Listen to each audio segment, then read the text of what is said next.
Hello friends, welcome to voice trainer. आज हम पढ़ेंगे कक्षा 7 हिंदी की मल्हार पाठ्य पुस्तक में पार्ट 3।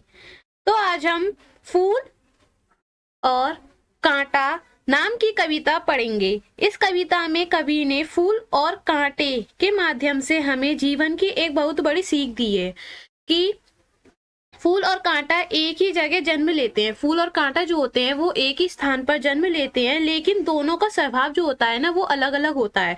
फूल का स्वभाव अलग होता है और कांटा का स्वभाव अलग होता है। हमें सोचना है कि हमें फूल जैसा बनना है या कांटे जैसा बनना है। तो हमें यह सोचना है कि हम फूल जैसा बने या कांटा जैसे बने। और जैसे कि मैं आपसे कुछ क्वेश्चन पूछूं कि आप मुझे बताओ फूल कैसा होता है, कांटा कैसा होता है और दोनों एक ही पौधे पर क्यों होते हैं, तो आप मेरे को कमेंट करके जरूर बताना, ठीक है। तो चलिए इस चैप्टर को हम अच्छे से पढ़ेंगे और समझेंगे भी, ठीक है। चैप्टर 3 फूल और कांटा। है जन्म लेते जगह में एक ही पौधा उन्हें है पालता। पहले हम लाइन को पढ़ेंगे, फिर उसके बाद हम इस लाइन को समझेंगे भी, ठीक है। इसका मतलब क्या है नहीं। है जन्म लेते जगह में एक ही, मतलब फूल और कांटा दोनों एक ही जगह पैदा होते हैं। एक ही पौधा उन्हें है पालता, मतलब दोनों को एक ही पौधा बड़ा करता है, यानी उनका पालन पोषण जो है एक जैसा होता है नहीं। फिर रात में उन पर चमकता चांद भी एक ही सी चांदनी है डालता। क्या है? रात में उन पर चमकता चांद भी, यानी रात के समय दोनों एक ही चांद की रोशनी पड़ती है। एक ही सी चांदनी है डालता, मतलब दोनों पर समान चांदनी बिखरती है। प्रकृति दोनों के साथ बराबरी करती है, मतलब एक जैसी ही दोनों पर चांदनी होती है नहीं। में उन पर है बरसता एक सी उन पर हवाएं हैं बही, मतलब बादल दोनों पर समान रूप से बारिश करते हैं।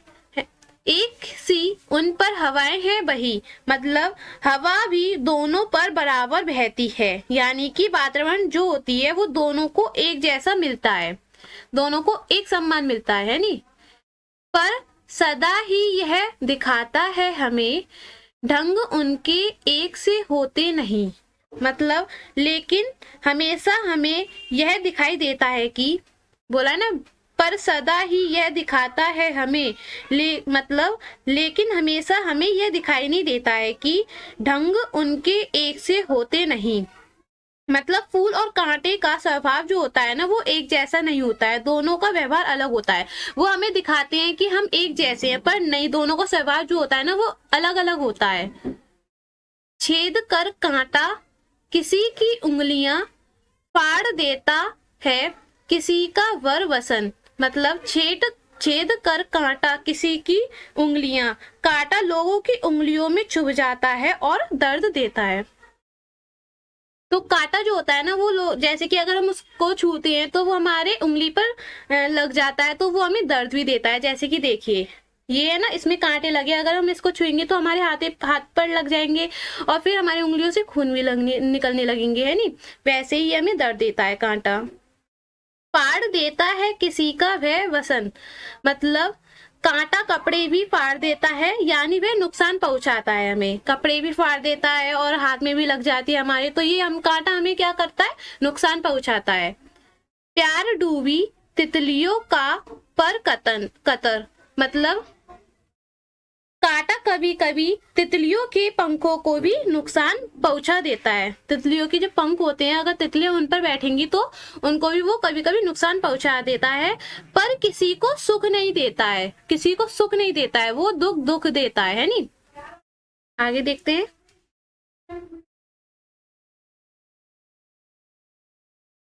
भोर का है भेद देता श्याम तन, मतलब कांटा अपने काले श्याम शरीर से भोरे को भी चुभा देता है, यानी कि वह किसी को भी चोट पहुंचा सकता है कांटा। फिर फूल लेकर तितलियों को गोद में, फूल तितलियों को अपने ऊपर बैठने देता है। फूल जो होता है ना वो तितलियों के अपने ऊपर बैठने देता है, जैसे उन्हें गोद में ले रहा है। हाँ, अगर हम कांटे के ऊपर बैठेंगे तो कांटा है ना हमें दर्द देगा, अगर हम फूल के ऊपर बैठेंगे तो फूल हमें बैठने देता है, दर्द नहीं देता है, सुख देता है। भोर को अपना अनूठा रस पिला, निज सुगंधों और निराले रंग से। मतलब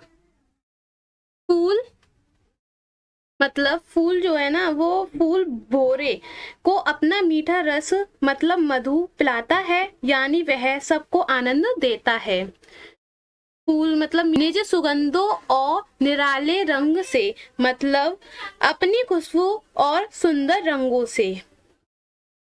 है सदा देता कली जी की खिला, है खटकता एक सबकी आंख में। मतलब है सदा देता कली जी की खिला, मतलब फूल हमेशा सबका मन खुश कर देता है, उसकी खुशबू और सुंदरता से मन प्रसन्न हो जाता है।